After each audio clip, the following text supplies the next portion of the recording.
Hello, my friends. Welcome back to the Cardinal Coaching Solutions podcast. Wes Gow here, and I gotta confess, here I am back again, right on the heels of telling you that I was going to be taking some time off this summer, stepping away from regular content release, and here I am already. Again, I'm back, and I gotta tell you, sure enough, shortly after posting the most recent episode, I realized, I completely forgot to mention this one really important detail. However, I'm really excited to be able to share it with you now. So I'm going to draw your attention to a recent date here in the States that is significant for many reasons, and significant to me, of course, and that is July 4th. July 4th is Independence Day here in the States. It's a big holiday. Of course, things are different this year with COVID, but there's always fireworks, celebrations. Most people get the day off of work. It's really a fun holiday right in the height of summer. Now, this year was significant for many reasons for me. First of all, if you've been a listener of the show, maybe you've heard me mention this detail, but fun fact, the 4th of July is my birthday. And I gotta tell you, it's got to be the best day of the year to have a birthday for all the reasons I just mentioned. It's summertime, it's warm, there's fireworks, there's celebration, there's just excitement in the air and relaxation in the air. And so I gotta tell you, I've been blessed my whole life to celebrate my birthday on the 4th of July. I love it. Now, this year was my 40th birthday. Wow. I gotta tell you, most years haven't really felt that significant. I think I remember 21 feeling like, okay, cool. 30, no significance to me. I will say that I remember 35 hitting me pretty good. Like, whoa, I am halfway through. The next stop is the big, well, to me, it's the big one anyway, so far at 40. And so here I am at 40. And I want to draw your attention, if you've been a listener of the show, I want to go back to a year ago. A year ago last year on my birthday, it was right around this time. I don't think it was exactly on July 4th, but last year on my birthday, I made a commitment. So you can scroll back through the episodes and you can listen to it, but I made a commitment to publish my first novel, my debut novel. And at that time last year, the novel was written, it was completed, it had been through many drafts, many proofreads, but all I had was a printed manuscript, that I had printed off at Office Max or something. So the journey from taking that into a published format that's a whole second leg of the journey. And I knew I was going to need a lot of time to do that. But I made that commitment a year ago, and I've got to tell you, it's taken me down to the wire. So even the most recent episode that I released, there were still some details that were getting lined up that I didn't fully have dialed in yet. But now, here we are, and it is out in the world. It exists. It is a part of my story. I'm so proud of it.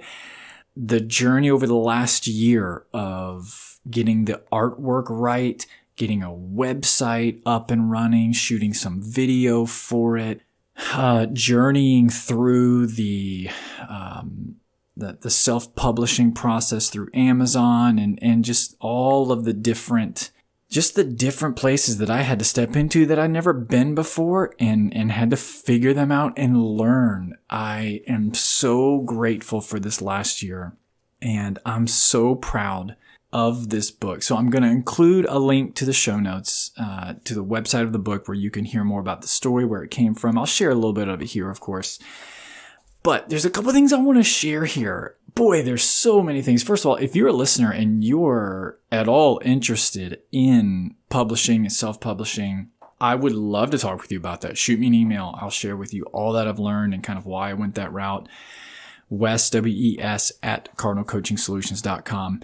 But one of the things I want to hit on here is, for me at least, what is this curiosity of, so here I am as a coach with my own practice and business, and what I most often see is people who release their first kind of bit of written content is most often in some kind of nonfiction context. So you might be wondering, how in the world does a novel fit in with a coaching practice? Well, a couple really interesting and important ways. So I'm going to tell you a little bit about the book. It's entitled Balm Riverview. I grew up in Florida in this, what was then a very small town called Riverview, about 45 minutes outside of Tampa. It was at that time far more rural than it is now. Maybe 2 stoplights and then you were out of town. It was a blip on the map. A lot of orange groves and cow pastures and open land. And today it's more of a proper suburbia.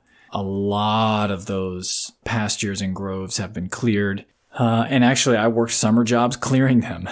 But that's a whole other part of the story. But anyway, it's called Balm Riverview. There's a road that runs through it called just that, Balm Riverview Road. What I love about that is that the greater themes of the story are themes that resonate with that word balm. It is about healing. It is about moving on. It is about restoration, absolution, atonement.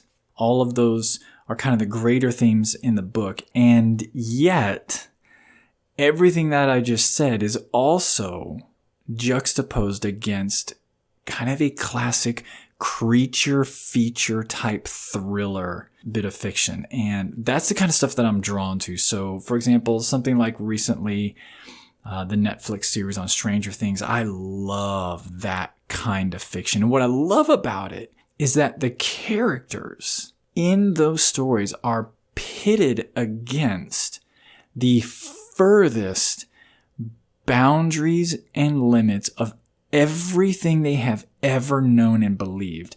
They encounter what turns their worlds upside down. And of course, I didn't mean that as a pun if you're familiar with the Stranger Things series and the Upside Down. But so that's happening in my story in Balm Riverview. The main character is a guy named Barry who's in his mid-30s and grappling with a life turned upside down. And that was me. I say much more about this on the website, so I won't go into all the details here. But many years ago, I've shared this part of my story here. I went through a significant transition in my life where I stepped out of one industry. I stepped into unknown, and it was it was unknown. It was intense. It was a 2-year period in my life of just, the best way I can describe it, and you've heard me say this before, it's just free fall. It's just not knowing what in the world am I doing, not knowing who I am anymore, not knowing what am I capable of. It was a period of dressing down and undoing, and it absolutely brought into question everything I had known and believed up to that point. The narrative that I had grown up with, that had kind of been passed down to me, that I had bought into, subscribed to, was living out of. Anyway, that narrative was not able to sustain the events that were happening in my life. And so it was this period, like I've already said, of just undoing and then slowly rebuilding and reorienting, to just a bigger, broader picture. And I think that process probably happens throughout the course of our lives. And that's what's happening here with Barry. And so anyway, if you're interested in anything of what I've said, I'll direct you further to the website there. But how does that connect with a coaching practice? Well, you've heard me mention this many times. The prism through which I meet clients, the perspective through which I see the world, is through the hero's journey. And that prism, or that perspective, is a way of orienting yourself to a story, to what is happening. Where am I on this journey? We can begin with that. Where am I on the journey? Where am I wanting to go? What are the things that I'm learning thus far? I found it tremendously helpful to me as I reflected back on those years of just undoing an unknown for me. And so that's the connection. Here's this story that is the hero's journey. It is stepping in an unknown. It is crossing these thresholds. It is darkness. It is baptism, rebirth. It all takes place and transpires because that's what's happening in all of our lives. And so that for me is, it's deeply connected to my coaching practice and to how I serve and support clients on their own journeys of learning. Anyway, I'm coming back to you real quick to just share, I guess in some ways, share with you my own accountability. I did it. A year ago, I told you, I am going to do this, and I did it. I saw it through. I brought it to life, and I'm just so excited to have done it. I'm so excited to be able to share it with you. So find the link in the show notes or balmriverview.com, BALM Riverview, just how it sounds, the word river and view.com, balmriverview.com. And of course, like I said, if you have any interest in just kind of talking about just what I've learned about that particular process, I would love a conversation around that. Or if anything I said sparked your interest about maybe helping you get oriented to your own story, where are you in the process? I would love a conversation with you. Wes, W-E-S, at cardinalcoachingsolutions.com. And now, my friends, I wish you all a wonderful, healthy, restorative summer. I promise you that we will do this again soon.